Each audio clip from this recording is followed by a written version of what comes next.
Saya teringat pelajaran dulu sewaktu di kampus di negeri seberang. Di hari pertama pelajaran sejarah Amerika 101, sang dosen bercerita, J.P. Kuhn adalah pemimpin ekspedisi pelayaran bisnis pertama yang menggunakan saham sebagai pembiayaan ekspedisi timur jauh untuk mendapatkan biji pala atau nutmeg. Sehingga bertemu atau bertempur di pulau kecil yang dikuasai Inggris yang bernama Pulau Run di wilayah Ternate Tidore. Sehingga akhirnya terjadi tukar guling atau dalam bahasa bisnis yang terkenal adalah namanya swap share. Inilah deal pertama pertukaran wilayah Pulau Run milik Inggris ditukar dengan New Amsterdam di Amerika. New Amsterdam di pulau itu kemudian hari dikenal dengan nama barunya hingga sekarang dengan nama New York. Jadi kalau tidak ada Pulau Run penghasil biji pala, maka New York dan New Frontier Inggris bernama Amerika tidak akan pernah seperti sekarang ini. Kembali ke kapitalisme modern. Perjalanan Jan Pieter Soen Koen itu memerlukan biaya sangat besar. Karena itu dibuatkanlah sebuah usaha yang bernama VOC, Dutch East Indies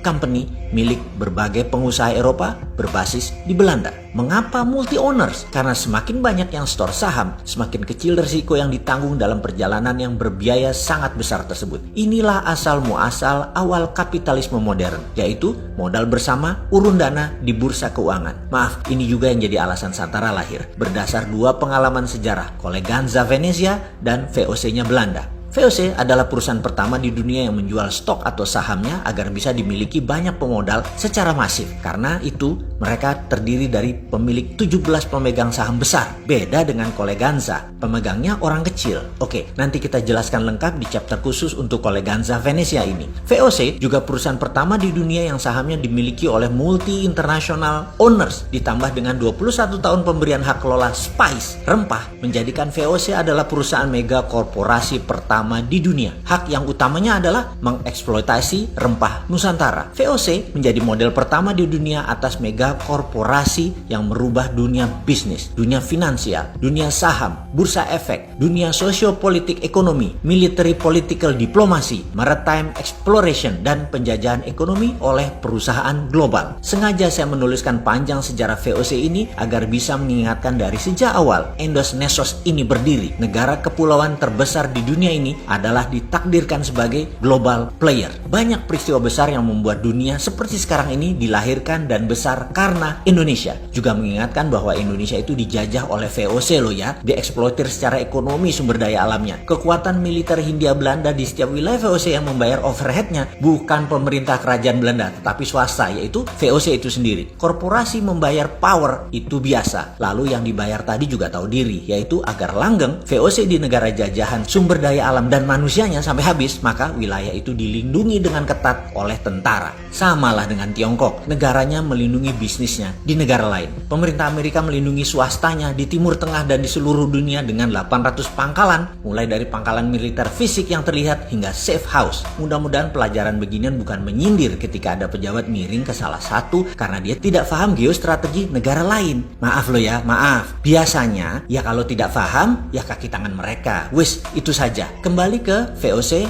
di Nusantara. Rebutan nutmeg, biji pala yang di zaman itu lebih mahal dari emas karena bisa menyembuhkan wabah penyakit yang melanda Eropa. Jadi new normal setelah wabah penyakit di Eropa secara singkat adalah Inggris dapat Amerika, Belanda dapat Indonesia. Deal bisnis yang merubah peta politik dunia. Kita lompati sebentar ke masa setelah Perang Dunia Kedua di Indonesia. Seperti tadi kita ingatkan, Indonesia memang ditakdirkan sebagai global player dan ini semua tergantung dari siapa yang mengelola negaranya. Kita semua sepakat bahwa Indonesia ada emas. Budaya logam Nusantara salah satu yang terbaik di dunia. Kesuksesan Majapahit menyatukan Nusantara dengan tanpa tumpah darah adalah menggunakan perjanjian logam. Emasnya Majapahit. Terbukti hingga saat ini ada emas di setiap kerajaan dan kasultanan di Nusantara. Kemudian syarikat dagang yang menyebarkan Islam di Nusantara, terutama tanah Jawa, menggunakan kekuatan emasnya Wali Songo. Hal inilah yang menjadikan Nusantara memeluk Islam tanpa merubah budaya karena masuknya lembut. Asli budaya Nusantara dan kita semua harus berterima kasih kepada kepada Wali Songo dan caranya mereka. Kembali ke emas, Pak Karno tahu sekali cadangan emas Nusantara ini dan di tahun 1955 sebagai dasar undangan 50 negara hadir di Indonesia dalam konferensi Asia Afrika karena Indonesia memiliki tangan di atas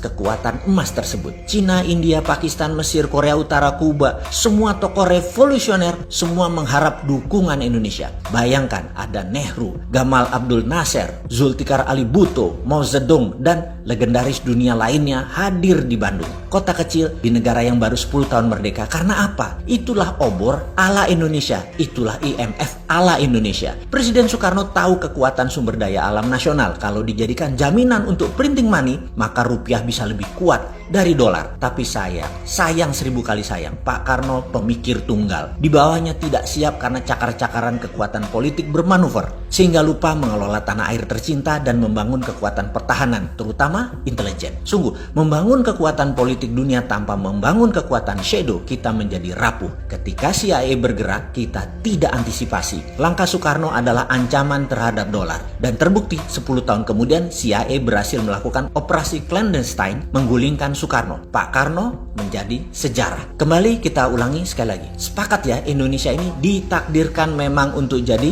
global player. Kedepan kita harus perbaiki strategi bernegara dalam geostrategi antar negaranya. Inilah kekuatan yang harusnya saat ini diambil alih oleh pemerintah di saat gajah Cina Amerika bersih tegang. Sekarang dunia bergeser lagi peta politik dunia dengan adanya Thucydides trap antara Cina dan Amerika. Bener deh, kita tidak boleh terjebak obor Cina dan strategi keuangan ala IMF-nya Amerika. Kita harus bermain cantik di antara dua kekuatan. Sekedar mengingat, jangan miring ke Amerika, jangan miring ke Cina. Gunakan hati ke depannya di dalam berbangsa dan bernegara. Sungguh, gunakan lebih dari satu hati di dalam mengelola negara. Hati-hati.